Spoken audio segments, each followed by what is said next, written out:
ఉన్న పరిస్థితులు. మరోవైపు చూస్తే గవర్నమెంట్ స్కూళ్ళు ఇవాళ అన్యాయమైన పరిస్థితులకి పోతా ఉన్న పరిస్థితులు.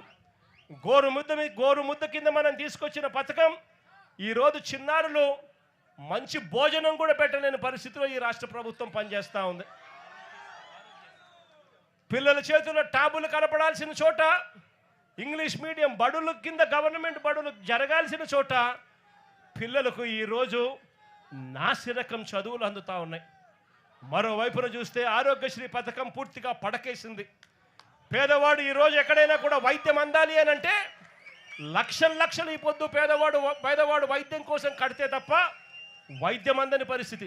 ఇక్కడ కూడా నా దగ్గరికి ఎవరో ఒక బోర్డు పట్టుకొని వచ్చినారు, అన్నా నా పరిస్థితి ఇట్లుందన్నా, మా కుటుంబ సభ్యుల పరిస్థితి ఇట్లుంది అని చెప్పి ఇక్కడికి కూడా ఎవరో వచ్చి బోర్డు పట్టుకొని వచ్చినారు. అదే మన ప్రభుత్వ హయాంలో ఏకంగా ఆరోగ్యశ్రీని 25 లక్షల దాకా ఉచితంగా చేసే వైద్యాన్ని పెంచి 3300 ప్రొసీజర్లకు తీసుకొని పోయి ఏ పేదవాడికి వైద్యం బాగోలేకపోయినా కూడా ఆ పేదవాడి చిక్కటి చిరునవ్వుతో వైద్యం అందించిన పరిస్థితి నుంచి ఈరోజు నెట్వర్క్ హాస్పిటళ్ళు పేదవాడిని బోర్డు తిప్పేస్తూ ఉన్న పరిస్థితులేకి, ఈరోజు పేదవాడు కనపడితే బోర్డు తిప్పేస్తూ ఉన్న పరిస్థితులేకి ఈరోజు నెట్వర్క్ హాస్పిటల్ తయారయ్యారంటే వైద్యమే స్థాయిలోకి దిగజారిందో చెప్పాల్సిన పనుల. మరోవైపున చూస్తే ఉచిత పంటల బీమా గాలికి ఎగిరిపోయింది. మరోవైపున రైతులకు ఏ ఒక్కరికి కూడా కనీస గిట్టుబాటు ధరలు రాని పరిస్థితిలో, ఏ పంటకు గిట్టుబాటు ధరలు రాని పరిస్థితిలో ఉంది. ఈరోజు రైతాంగం పరిస్థితి అత్తే.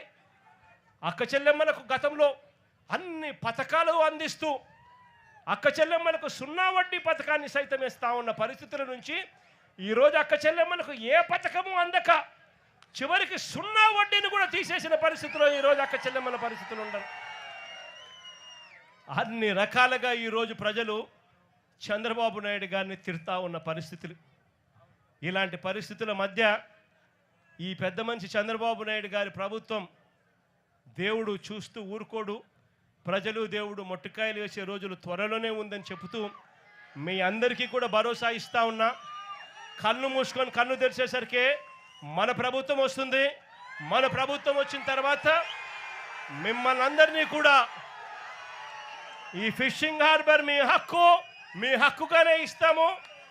అంతేకాదు ఈ ఫిషింగ్ హార్బర్ల పరిధిలో ఉన్న ప్రతి మత్స్యకార కుటుంబానికి కూడా చెప్తా ఉన్నాను, ఆ పరిధిలో ఉన్న ప్రతి కుటుంబానికి కూడా మంచి జరిగించే విధంగా వాళ్ళందరినీ కూడా గ్రూప్స్ కింద ఫామ్ చేసి ఒక్కొక్క బోటుకు 10 మందిని 12 మందిని ఒక్కొక్క బోటుకు యజమానుల కింద చేస్తూ వాళ్ళందరినీ కూడా ఇంతకుముందు నేను చెప్పినట్టుగా 10% వాళ్ళు కడితే చాలు, 90% రాష్ట్ర ప్రభుత్వం లోన్ల కిందను గ్రాంట్ల కిందను ఇస్తూ వాళ్ళందరినీ ఓనర్లుగా చేసి ఈ ఫిషింగ్ హార్బర్లను వాళ్ళకు అంకితం చేస్తామని కూడా ఈ సందర్భంగా ఖచ్చితంగా చెప్తా ఉన్నా. అదేవిధంగా ఇక్కడికి వస్తూనే పాలెం మత్స్యకారులు కొంతమంది పట్టపు కార్పొరేషన్ కావాలని అడుగుతా ఉన్నారు. 56 కార్పొరేషన్లు పేదల కోసం మన ప్రభుత్వ హయాంలో అడిగిన వాళ్ళకి ఎవరికి కూడా కాదనుకోకుండా కార్పొరేషన్ ఇచ్చాం. నా దృష్టికి వచ్చిన ఈ పట్టపు కార్పొరేషన్ కూడా అధికారంలోకి వచ్చిన 3 నెలల్లోనే పూర్తి చేసి అది కూడా మీకు ఇస్తామని కూడా చెప్తా ఉన్నా.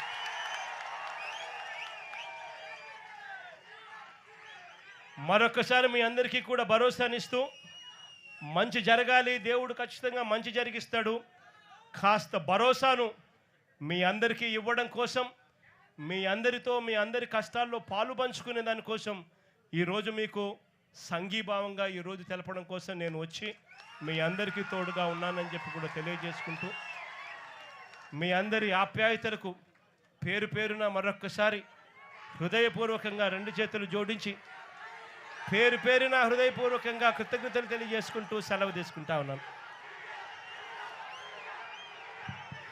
మత్స్యకారులందరూ మన ప్రియతమ నాయకుడు గౌరవనీయులు జగన్మోహన్ రెడ్డి గారికి మత్స్యకార సాంప్రదాయ రీతిలో సన్మానిస్తారు.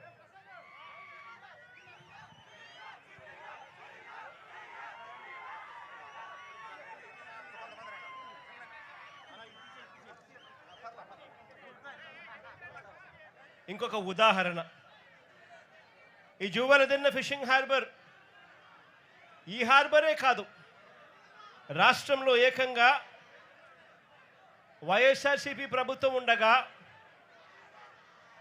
మన ప్రభుత్వం ఉండగా ఏకంగా ఈ రాష్ట్రంలో ఇంతకు ముందు లేని విధంగా ఇంతకు ముందు ఎప్పుడు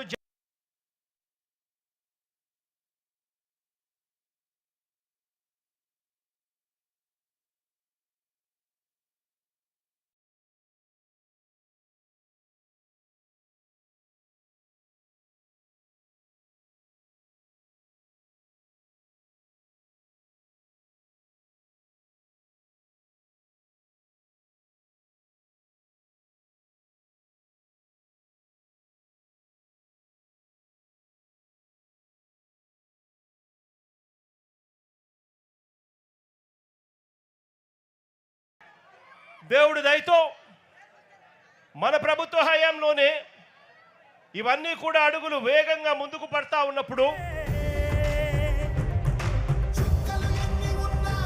మా సూర్యుని వీరువే మా దిక్కున నిలబడి తలబడి కలబడి నిలిచిన నేతవు భ్రాతవు దూతవు సామి నువ్వు మా నమ్మకం నువ్వే జగన్ మేం నమ్ముతాం నిన్నే జగన్ మా నమ్మకం నువ్వే జగన్ మేం నమ్ముతాం నిన్నే జగన్ నువ్వే జగన్ నువ్వే జగన్ మా నమ్మకం నువ్వే జగన్ నిన్నే జగన్ నిన్నే జగన్ మేం నమ్ముతాం నిన్నే జగన్. ఆశ్చర్యం కలిగించే విషయం ఏమిటో తెలుసా? పోర్టులకు సంబంధించి ఇదే పెద్ద మనిషి నేను చంద్రబాబు నాయుడు గారిని ఇక్కడ గట్టిగా నిలదీస్తూ అడుగుతా ఉన్నా.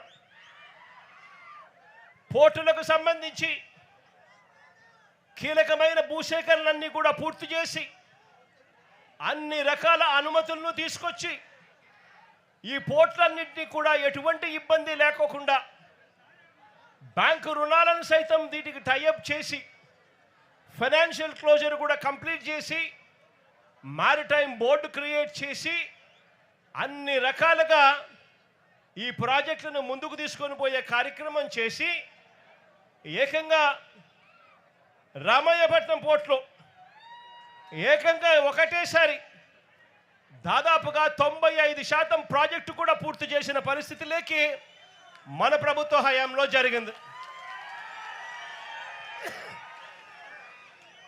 శ్రీకాకుళంలోని మూలపేట పోర్టులో ఈ కీలకమైన భూసేకరణలు అన్ని రకాల అనుమతులు ఫైనాన్షియల్ టైఅప్లు ఇవన్నీ కూడా పూర్తి చేసుకొని ప్రాజెక్టు కూడా దాదాపుగా 35% పనులు కూడా వేగంగా పరిగెత్తించగలిగినాం. అప్పటికే పనులు స్టార్ట్ అయిపోయాయి, బ్యాంకుల్లో డబ్బులున్నాయి. ఇక వాళ్ళు పనులు చేసుకుంటా పోతా ఉంటే చాలు